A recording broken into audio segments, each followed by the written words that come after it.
इस वक्त मैं सुपर स्पेशलिटी हॉस्पिटल में हूं। मेरे साथ डॉक्टर अजय आनंद जी हैं, जो यूरोलॉजिस्ट एक डॉक्टर हैं।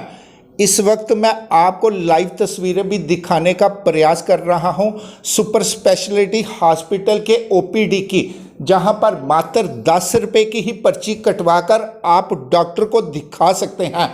यूरोलॉजिस्ट डॉक्टर एक पेशाब की समस्या के डॉक्टर होते हैं। डॉक्टर साहब, अगर किसी पेशेंट्स को पेशाब में जलन पड़ती है या पेशाब रुक रुक कर आता है या पेशाब रात को 2 से 3 बार जाना पड़ता है, क्या लक्षण रहते हैं और क्या उसका इलाज और क्या क्या उनके टेस्ट रहते हैं? देखें, ये हमें देखना पड़ेगा कि जिसको ये प्रॉब्लम है वो मेल है या फीमेल है। दोनों में अलग अलग रीज़न्स होते हैं इस प्रॉब्लम के। अगर तो मेल है एंड अबव 40 ईयर्स है तो मोस्ट कॉमन हमें गदूद प्रोस्टेट की तरफ सोचना चाहिए। और अगर फीमेल्स हैं तो उसमें urinary tract infection, bladder stone, ये चीज़ें हमें ध्यान में रखनी चाहिए। और मेल में अगर ये पेशाब बार बार आता है, रात को खुल के नहीं आता है, या बार बार यूरिनरी ट्रैक्ट इन्फेक्शन हो रही है जिससे पेशाब को जलन प्रेजेंट करेगा पेशेंट, तो हमें प्रोस्टेट की तरफ उसको वर्कअप करना चाहिए। सर, अगर प्रोस्टेट बड़ा होता है तो इसका इलाज क्या ऑपरेट ही हो सकता है या मेडिसिन भी पेशेंट ठीक हो सकता है? जो प्रोस्टेट है बेसिकली एक कॉमन डिक्टम है, हम प्रोस्टेट के साइज़ को ट्रीट नहीं करते, हमें पेशेंट के सिम्टम्स को ट्रीट करना है। ये बड़ा कॉमन एक चीज़ है जिसको ध्यान में रखना चाहिए। तो हमें डिपेंडिंग अपॉन दी प्रोस्टेट, हमें यूरोलॉजिस्ट को पहले वर्कअप करना है कि पेशेंट का अल्ट्रासाउंड पे और फिज़िकल एग्जामिनेशन पे प्रोस्टेट का साइज़ कितना है और उसके सिम्टम्स कितने, सीवियरिटी ऑफ सिम्टम्स क्या है। अगर तो उसके सिम्टम्स सीवियर नहीं हैं तो हम मेडिकल ट्रीटमेंट भी पहले ट्राई कर सकते हैं।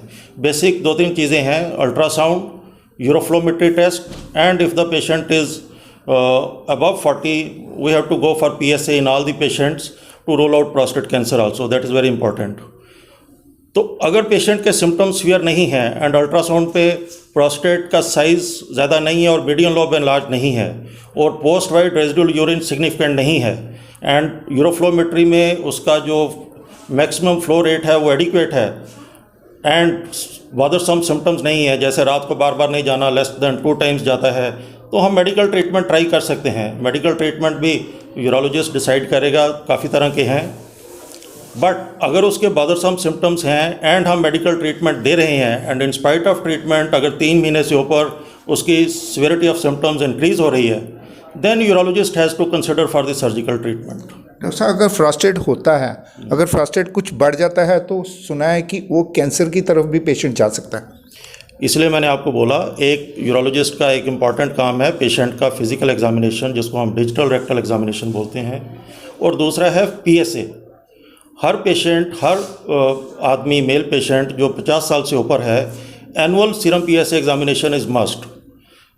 नॉर्मल PSA वैल्यू हम लेस देन 4 नैनोग्राम पर ml नॉर्मल मानते हैं। अगर उससे ऊपर है तो देन हमें फिर फर्दर इन्वेस्टिगेट करना है टू रोल आउट कि कहीं प्रोस्टेट कैंसर तो नहीं है। डॉक्टर साहब, OPD की बात करें तो सुपर स्पेशलिटी में हर एक डॉक्टर हफ्ते में 2 ही बार देखता है। क्या आपको नहीं लगता कि ये कुछ OPD बढ़ाई जाए इसमें? या मैं ये भी कह सकता हूँ कि OPD बढ़ाने में आप तो प्राइवेट प्रैक्टिस नहीं करते, मगर कुछ डॉक्टर्स को इसमें एतराज़ होगा जिन्होंने 4 बजे के बाद अपनी प्राइवेट प्रैक्टिस करनी होती है। मतलब कि मैं कह रहा हूँ कि OPDs बढ़ाई जाए। जैसे आज आप ट्यूसडे को देख रहे हो, नेक्स्ट डे ट्यूसडे को पेशेंट्स का नंबर आ रहा है, तो बीच में 2 की जगह 3 दिन हम OPD रखें और उसके बाद 3 दिन हम ऑपरेट के लिए रखें। विकास जी, आपका क्वेश्चन तो बहुत वैलिड है, लेकिन this is an administrative decision, I will not like to comment. ये एडमिनिस्ट्रेशन को देखना है क्या करना है। I will not to like to comment on this. Sir, एक खास बात ये है कि एक सुप्रीम कोर्ट का भी एक ऑर्डर आया हुआ है, खासकर HODs के लिए भी। HODs भी जिस दिन प्राइवेट प्रैक्टिस, जिस दिन OPD करेंगे उस दिन वो प्राइवेट प्रैक्टिस रात को नहीं कर सकते, खासकर उस दिन के लिए। है तो HOD कभी भी नहीं कर सकता, मगर खासकर उस दिन के लिए क्या कहना है? मुझे लगता है ये तो इम्प्लीमेंट हो रहा है। उस दिन, जिस दिन इमरजेंसी डे है, प्राइवेट प्रैक्टिस लोग नहीं करते हैं। I think this is being implemented.